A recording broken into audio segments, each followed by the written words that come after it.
11,000 years ago, Norway was practically a frozen slab of nothing. Just ice, rock, and a lot of wind. That's not exactly a vacation destination. Yet. But then the glaciers started retreating, the coastline broke free, and naturally the people followed. And thus our story begins.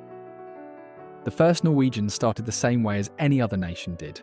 They were hunters and gatherers.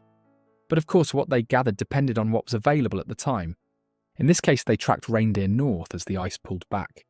They also lived in caves and tents along the coast, surviving off seals, elk, whales, and whatever the sea gave them. Sounds unusual, I know. But we know this to be true. How? Not from written records per se, but from thousands of rock carvings of animals, boats and people dancing at Alta, in the far north. And today it's a protected UNESCO World Heritage Site. But a few thousand years later, farming entered the picture. That's when communities took root, literally, around fertile fjords and lake valleys. As these farming settlements grew, the people started to organise themselves. By around 800 AD, Norway was a patchwork of roughly 30 small, independent kingdoms. Each one had its own chieftain, its own rules. And if there was a dispute, they settled it at something called a ting. It was an open-air assembly where free men would gather and vote on laws and punishments. At the time, there were no courtrooms and no judges.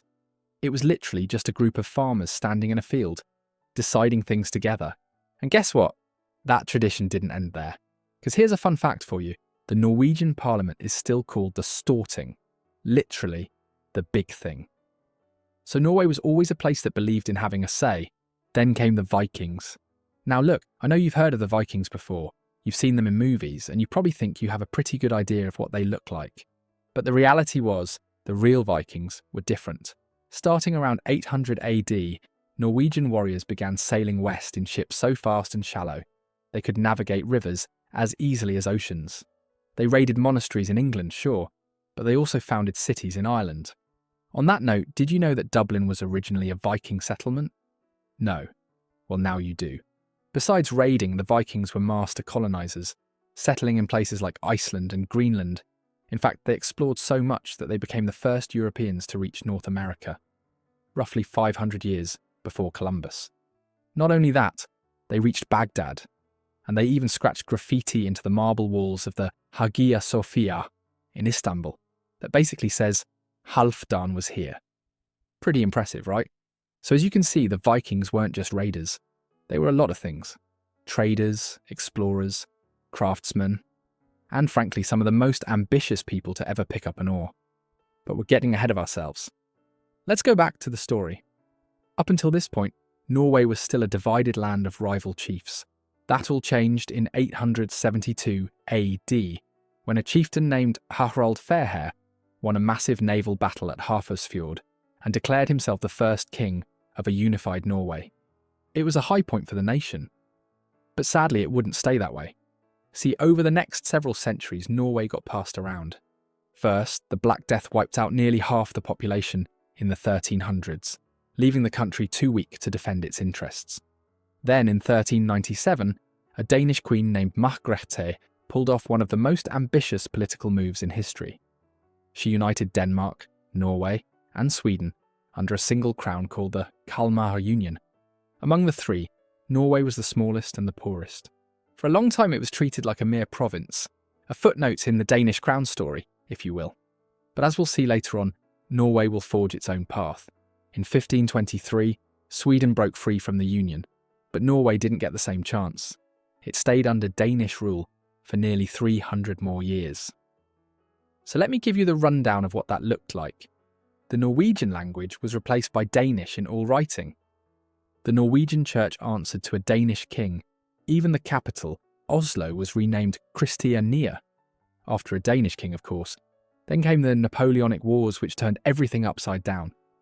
Denmark backed the wrong side, and in 1814, they were forced to hand Norway over to Sweden, like a consolation prize in a peace treaty. But before Sweden could move in, the Norwegians saw an opening. 112 brave men locked themselves in a building at Eidsvoll and wrote a constitution in just 6 weeks. So remember this date? May 17th, 1814. That's when they declared Norway a free, self-governing nation. While they were eventually forced into a union with Sweden, They refused to give up their new identity. They kept their own constitution and their own parliament, and they just kept pushing for total independence. By 1905, the tension snapped. The Storting voted to dissolve the union entirely, which didn't go so well with Sweden. Sweden actually threatened war and moved troops to the border, but Norway held its ground. They held a national referendum to see what the people wanted. The results? 368,208 voted for independence. Only 184 people voted against it. Talk about a landslide. So after 1,000 years of Vikings, plagues and foreign kings, Norway was finally, completely, its own country. But wait, our story's not over, because 35 years later, on a quiet April morning in 1940, German warships appeared in Norwegian harbours without warning. Norway was pulled into World War II. The royal family narrowly escaped to London to lead from afar, while a Norwegian politician named Vidkun Quisling did the unthinkable. He staged a coup, cooperated with the Nazis, and declared himself the leader. But the Norwegians didn't give up. The resistance fought back with sabotage, secret radio broadcasts, and sheer stubbornness. 5 years later, the Germans surrendered. The king came home to a hero's welcome, and Norway, battered but unbroken, started rebuilding into the powerhouse we know today. Which brings us to this next part. 'Cause, let's be real, knowing about a place and seeing it in person are two different things. That's why I can talk about the beauty of Norway for hours, and still not give it justice. So if you're looking for a sign to book that flight, this is it. I've linked a great deal in the description below. But if you still can't make up your mind, maybe I can convince you. Let's start with the basics. Norway sits in northern Europe, sharing the Scandinavian peninsula with Sweden and Finland. If you look here, you can see that it's also pretty long and narrow, running all the way from the south up past the Arctic Circle into the frozen north. And here's a fun fact for you. If you took the coastline and straightened it out, you could wrap it around the Earth 2.5 times. That's over 100,000 kilometres, or roughly 63,000 miles. All thanks to one thing: the fjords.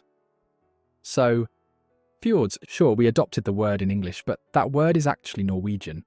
And that's important to note because honestly, if there's one image that pops up in people's minds when they hear Norway, it's most likely those massive walls of rock plunging straight down into dark, glassy water. A KA fjords, Sognefjord, the deepest and longest in Norway, stretches over 200 kilometres, or 125 miles. It drops over 1,300 metres, which is about 4,265 feet. And just so your mind can wrap around the scope of that depth, that drop is more than 3 times the height of the Empire State Building. But the fjords aren't the only things worth noting, because there are also impressive mountains here. There are nearly 300 peaks that sit above 2,000 metres. That's about 6,500 feet. Many of them are so rugged and remote that they feel completely untouched by the modern world. The highest one is called Gahldhupiggen. It tops out at 2,469 metres, or 8,100 feet. It's not only the tallest in Norway, but also the highest point in all of Scandinavia. And if you're wondering what's scattered off the coastline, that would be islands. Thousands of them. Of course, you can't island hop to all of them in one trip, so if you only had to choose one, it should be the Lofoten Islands. It looks like something straight out of a fantasy novel. I mean, just look at this. Jagged granite spires rising straight out of the Arctic Sea, tiny fishing villages clinging to the edges, and northern lights overhead in winter. So yeah, if you are itching to travel the world, I suggest you start with Norway. And again, the link to amazing flight and accommodation deals are down below. You're literally just one click away. Because if there's one thing you need to know about Norway, it's this. It was shaped by nature, but it figured out how to use its landscape to its advantage. And I'm not kidding, they figured out how to make over $1.7 trillion with it. I know, that's a lot, but that's the size of Norway's sovereign wealth fund. For those who don't know, a sovereign wealth fund is essentially a state-owned investment fund. And if we divide that amount equally among the 5.5 million people that live here, every single Norwegian is technically a paper millionaire, with a share worth over $300,000. That's enough for every citizen to own a nice small island, or at least a very fancy cabin in the woods, all thanks to oil. In 1969, a drill bit punched through the floor of the North Sea and struck Ekofisk, one of the largest offshore oil fields ever discovered. So Norway suddenly found itself sitting on a gold mine, except the gold mine was underwater and made of crude petroleum. But hey, a win's a win, am I right? And you want to know what they did with that treasure? Instead of spending it all immediately and inflating their economy into oblivion, they built a fund, the Government Pension Fund Global. To be exact, it's basically like a national piggy bank. It takes oil revenues, invests them in companies worldwide, including giants like Apple and Microsoft, and only lets the government spend a tiny, controlled portion of the interest each year. The concept is to preserve the wealth for generations that haven't even been born yet. Today, Norway exports oil, gas, and fish, particularly salmon. In fact, if you've eaten a salmon roll anywhere in the world today, there's a massive chance that fish started its life in a cold Norwegian fjord. And it's not just the salmon that's premium here. You familiar with Voss water? The stuff sold in grocery stores for like $3 or $4 a bottle. Well, Norwegians literally have that quality water coming out of their kitchen sinks to wash dishes. If that doesn't tell you how elite their resources are, I don't know what will. The economy isn't just rich, it's stable. The unemployment rate consistently sits among the lowest in Europe, and wages are high enough that even entry-level jobs provide a comfortable life.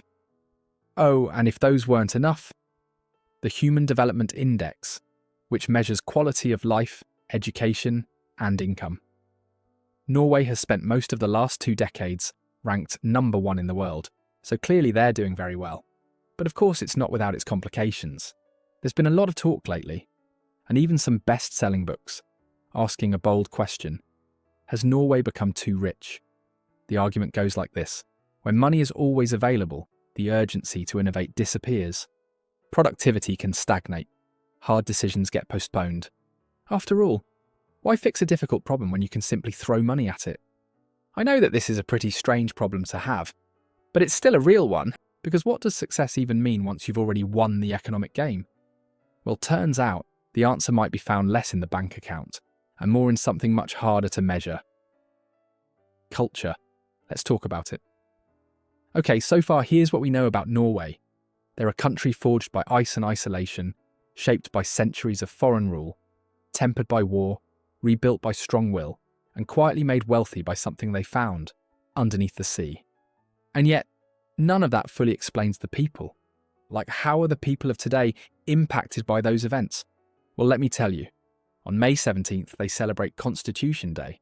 Across the country, Norwegians pull out their bunad, these incredibly detailed, intricately embroidered traditional costumes. Each one is unique to a specific region or family lineage. Tens of thousands of people march together as one, not because they have to, but because they genuinely want to. See, in a country with one of the highest standards of living on Earth, they still choose to remember exactly where they came from. And that theme is consistent in everything here. Take the food: salmon, dried mutton, reindeer. These aren't just trendy ingredients, they're the same staples pulled from the mountains and coastlines that their ancestors used to survive. Or their folklore. They still tell stories of trolls, hidden creatures, and spirits tied to the land. These aren't just fairy tales for kids, they're a reflection of a culture that respects the mystery of the wilderness. Even the music reflects this. It's a line that stretches from Viking age storytelling and ancient fiddles all the way to, well, black metal. Believe it or not, Norway practically invented the modern black metal scene, which honestly makes total sense when you look at their history. Remember, they spent 11,000 years wrestling with darkness and isolation. And how did they survive all that? Friluftsliv. It literally translates to open air life. Now you might think, oh, so they like hiking? No, it's deeper than that. Friluftsliv is the reason they didn't just survive those 11,000 years of ice. It's how they learned to love them. It's the philosophy that being in nature, in any weather, is a requirement for being a human. It's the idea that the cold isn't an enemy to hide from, but a space to belong to. And maybe that's the deeper layer underneath all of this.